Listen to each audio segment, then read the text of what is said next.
Moving into the front flip, we're gonna first look to start to be able to do a good forward roll. The flip includes a forward roll. The better I can tuck, the more comfortable I am starting to go hips over top of head, the easier my front flip is going to be.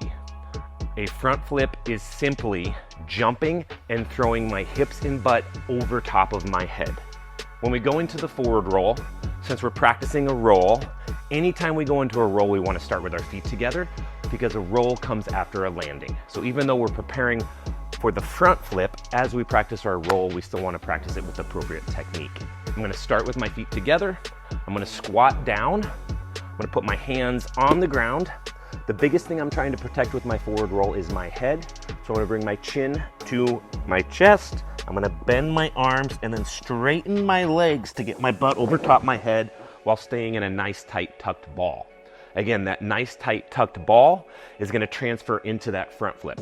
The tighter I am tucked with my front flip, the faster I rotate, the more time I have to spot the ground and land. So not going and staying open. A ball rolls better than a box. Entering into the front flip, we're going to do what's called a punch. With punching, it's putting force into the ground that can rebound back into your body and start to give you height. When we're first practicing the punch, what we're looking at is having our arms above our head. With our front flip, we want to start with our arms above our head because we're going to be throwing them down. If I start with my arms here and I start to throw them this way, as I want to go this way, that's counterproductive. So we're setting up our arms within that punch. A punch is ankles bouncing, punching on the ground to create height. Like on a trampoline, we do not want to bend our knees because if we bend our knees, we're going to disperse the force that's coming up from the ground that's throwing us into our height. The faster we are with our punch, the better we are with taking that force we're putting into the ground up into our body to drive us up. The punch is really utilized on something with a bouncy surface like a trampoline or the air trick or a spring floor. Putting the force into the ground, having it rebound back up into our body and throwing us. So when we're first practicing the punch, we're going to have our arms above our head, again, because this is the appropriate position. Arms nice and straight, driving our shoulders to our ears, not being here. Again, I'm dispersing the energy when I bend my arms. So arms above my head, palms pointing towards the ceiling, driving my shoulders to my ears as I keep my feet together and punch to create height. Without the arms, I can't get as high. I add the arms, starts to really generate some upward power. Now when I go into the front flip, I'm not gonna go punch, punch, punch, punch, punch. I'm gonna utilize one punch. I call it a functional punch. With that, it's almost like I'm treating like I'm going to a trampoline. So on the air trick, we'll talk about standing on one line. The other line is the trampoline.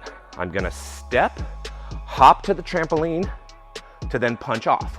As I'm hopping to that line, I'm bringing my arms above my head to set myself up to be able to go into that flip.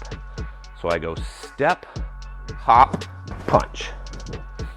You wanna think of it more of a hop after the step and not a jump. I don't wanna go step, jump, and come down on it. I'm hopping to it. It's a quick movement. Quickness helps with explosiveness.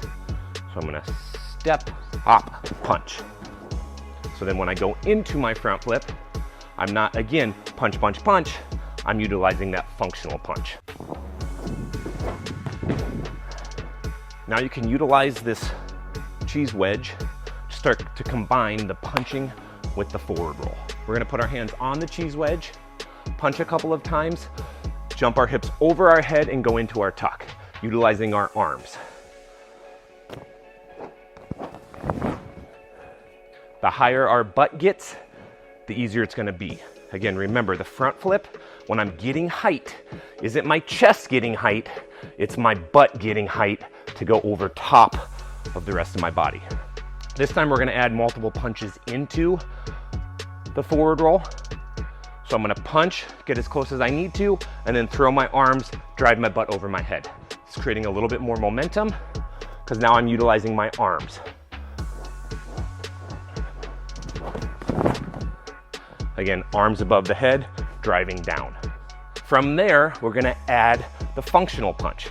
We're still gonna utilize our hands on the cheese wedge. I'm still gonna throw them down to the green. I wanna get in the habit of going from here to here.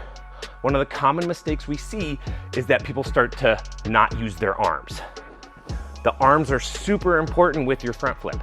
So as I'm practicing this, just like with my functional punch, I go step, and as I hop to get to my punch, my arms go above my head. From here, I'm still gonna touch the green pad so that I start to pattern throwing my arms down. So even if you can rotate around without touching the green pad and feel safe, I want you to work this progression because it's forcing you to go from here to here. A nice strong arm throw is gonna help with your rotation. So I go step, hop, punch.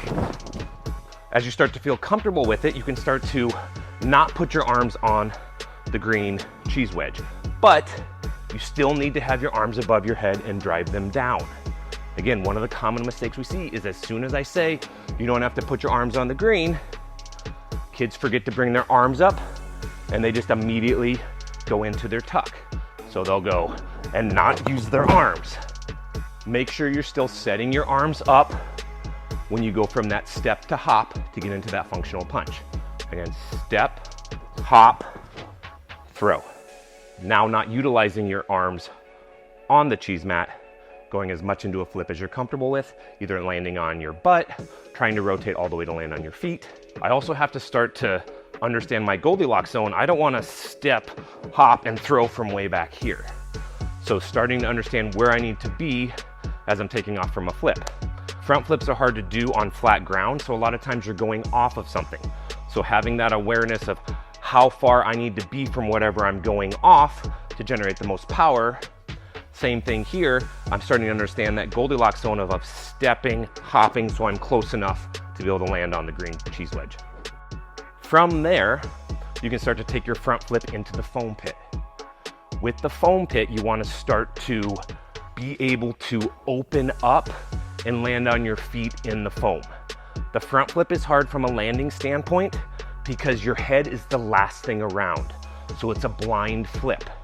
You're having to use a sixth sense to kind of find the ground before you see it.